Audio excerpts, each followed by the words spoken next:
MGM Hospital PSU is very, very different from Dr. Anjul's PSU, but it is a very busy PSU. Right.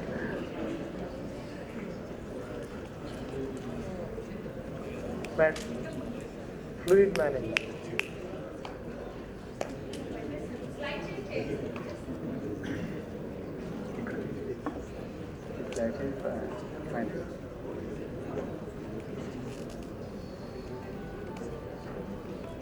Sorry.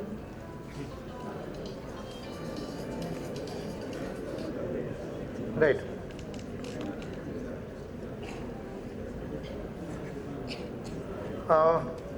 All of us use fluids in and out.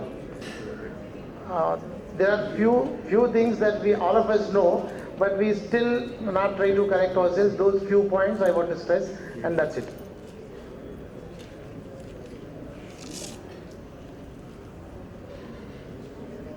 Panjari.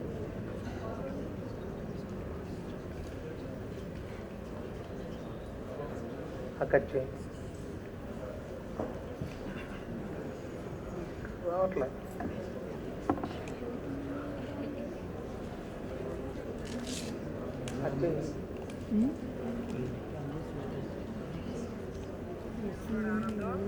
Right.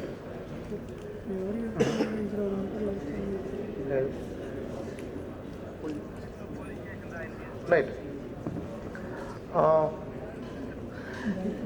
Fluid management, fluid therapy is not a very ancient one. It is known to us only 170, 150 years. I don't tell you the total history of that. It seems the loss was either blood loss was asanguineous loss, and people used to treat cholera because they are losing only asanguineous thing. They used to let out the blood. It was just 150, 170 years ago that used to happen, it seems.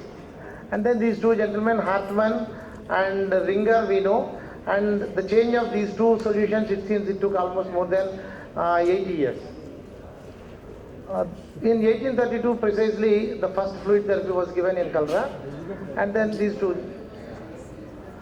Then depending on that history, whatever solutions are made, we read in the sense of extracellular fluid, intracellular fluid and interstitial fluid. In that compartment basis, as clinician when we treat, as such even today there is no ideal IV fluid. And what Dr. Vasudev Murali said yesterday in his oration talk, more than IV fluids, the orozole probably is the most important fluid that somebody has invented. And about plan B orozole,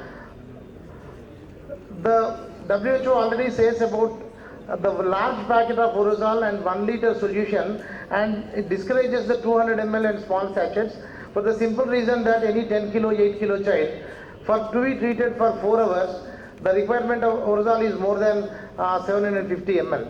So even at that point, we are even today we are not so rational.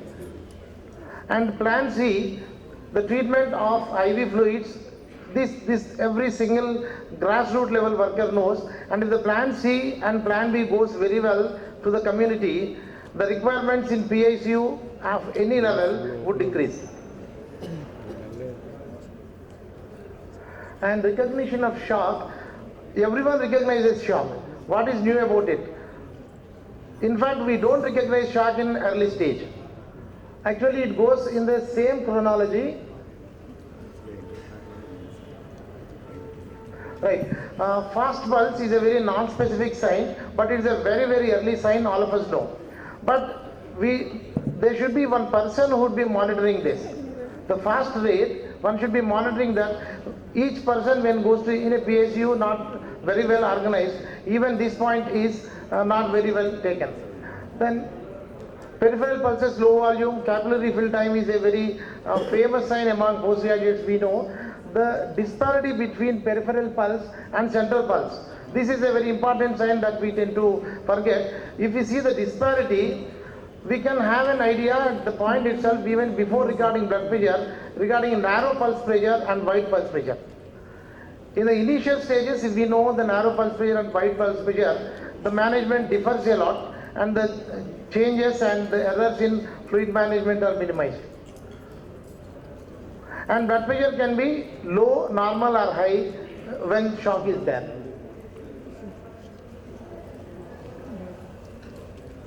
And we know it is compensated shock and hypotensive shock. Hypotensive shock is an emergency.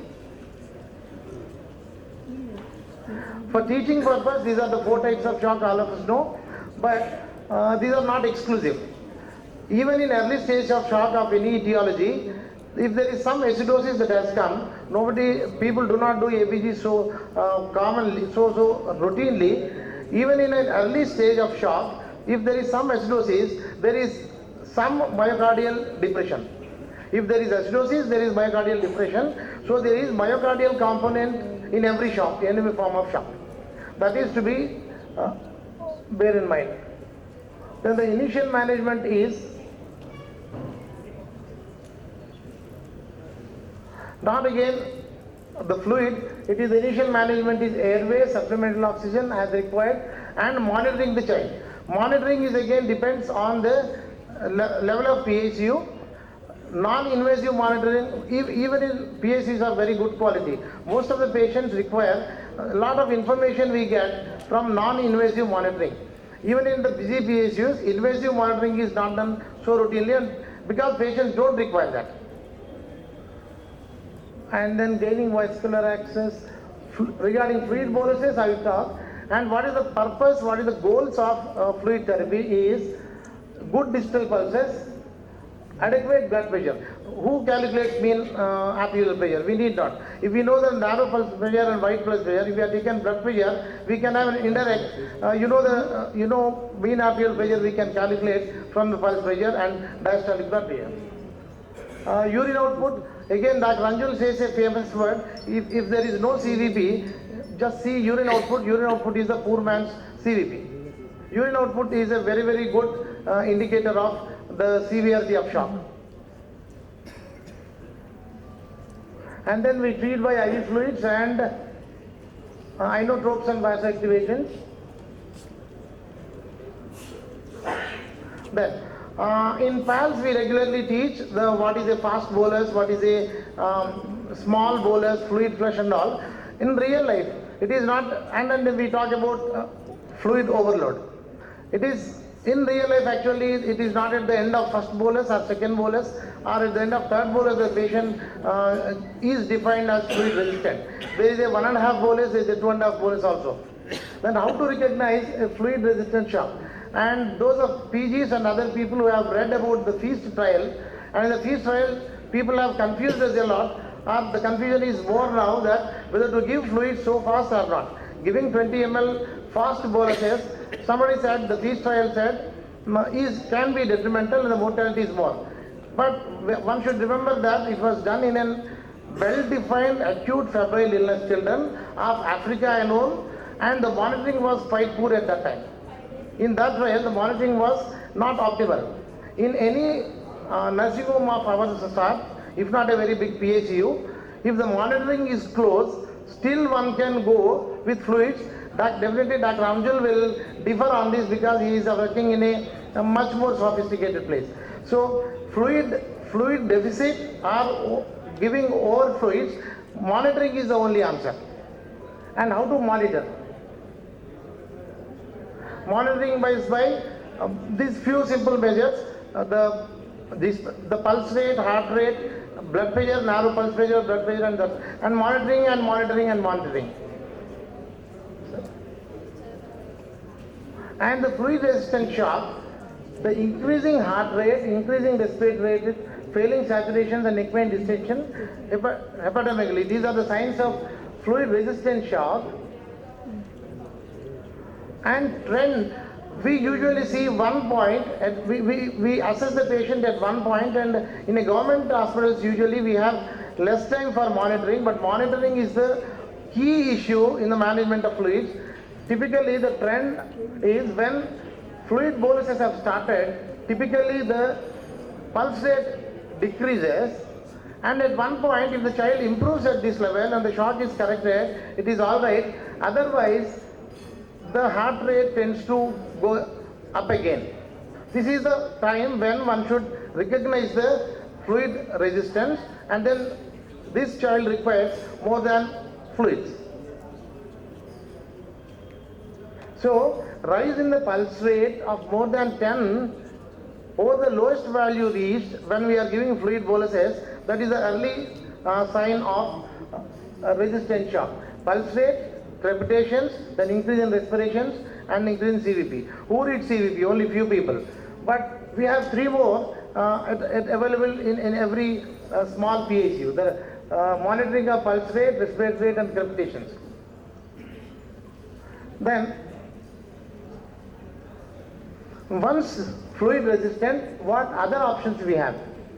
Improving the pump function, because correction of volume we tried, and at fluid we have to stop at that level, and then improving the pump function we have certain drugs, and altering the systemic vascular resistance. We may need a pressor, we may need a dilator. Again, for that decision we need to monitor. Monitoring is the most important thing, and once we monitor well, any fluid or any pressure is an automatic thing.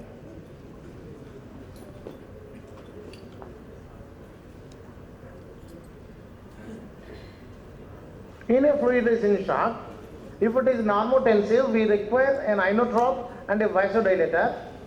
And if it is hypotensive shock with narrow pulse pressure, we require an inotrope and a vasodilator.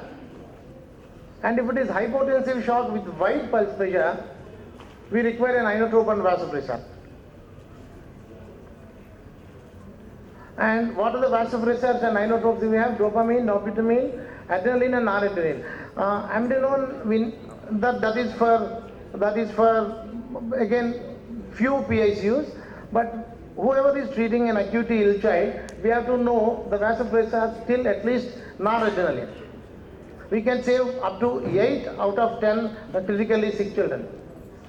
Noradrenaline is dominantly vasopressor, and when there is a doubt, to start which inotrope or which and then start dopamine, and if you are in doubt, do not start dobutamine. In a cardiogenic shock with normal BP and low blood pressure, there is a first line and second line drugs and first line and second line drugs, and a combination of these. And then there are 5 steps. 1, stabilize the airway breathing. It is not just giving ringers lactate.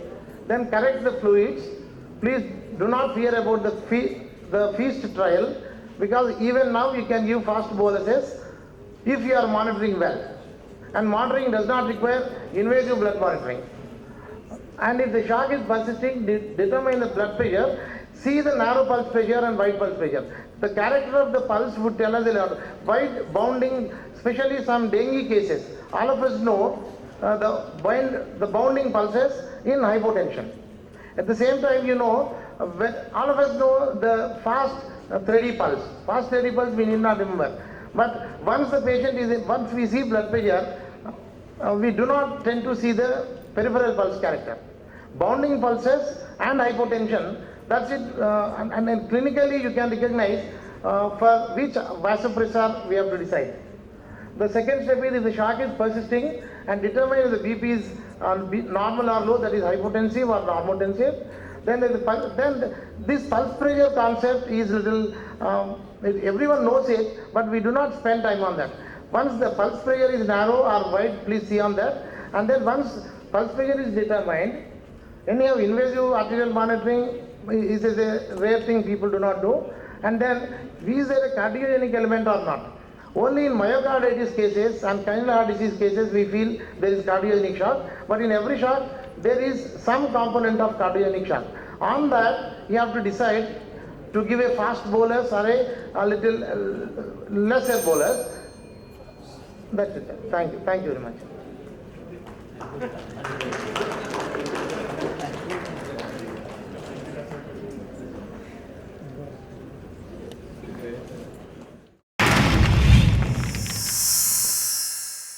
Like and subscribe Eagle Media Works.